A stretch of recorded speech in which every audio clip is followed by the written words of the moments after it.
Tan Sri அவர்களே, வெகு விரைவில் 13வது பொதுத் தேர்தல் வரும் என்று எதிர்பார்க்கப்படுகின்றது.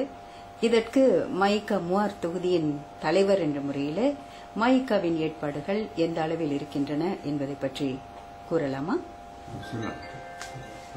நேற்று கூட நடந்த கூட்டத்தில் இதை பற்றி பேசப்பட்டது. எங்களை பொறுத்த அளவில் இந்த அரசாங்கம், இப்பொழுது நடந்து கொண்டிருக்கின்ற அரசாங்கம் வலிவாகவும் பொலிவாகவும் இருக்கின்றது. இது தொடர்ந்து நடைபெற வேண்டும் என்பது எங்களுடைய விருப்பம். மக்களை பொறுத்தளவில், குறிப்பாக இந்தியர்களை பொறுத்தளவில் அவருடைய உழைப்புக்கு, அவருடைய முயற்சிக்கு அரசாங்கம் பல வகைகளில் உதவியாக இருக்கின்றது.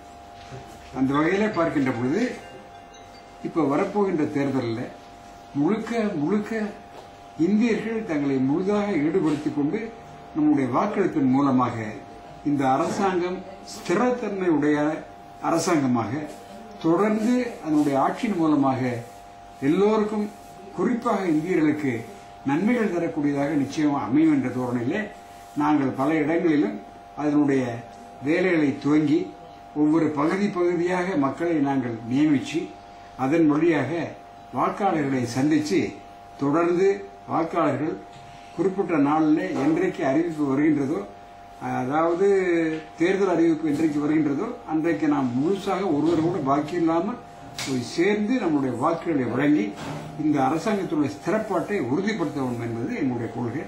அதன் பிரகாரம் தான் மயிக மூவார் தொகுதியானது வேலை செய்து கொண்டிருக்கின்றது.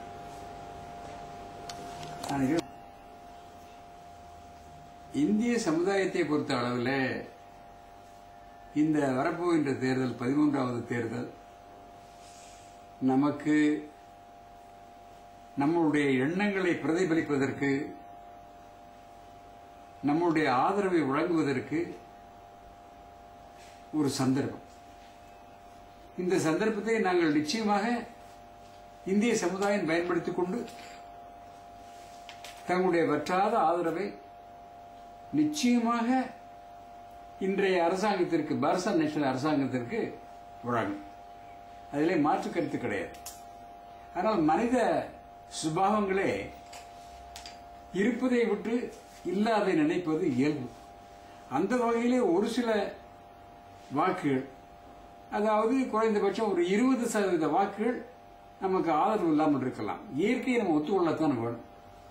ஆனாலும் குறைந்தது 75% 80% வாக்குகள் கண்டிப்பாக பாரத நேஷனலுக்கு தான் இருக்கும்.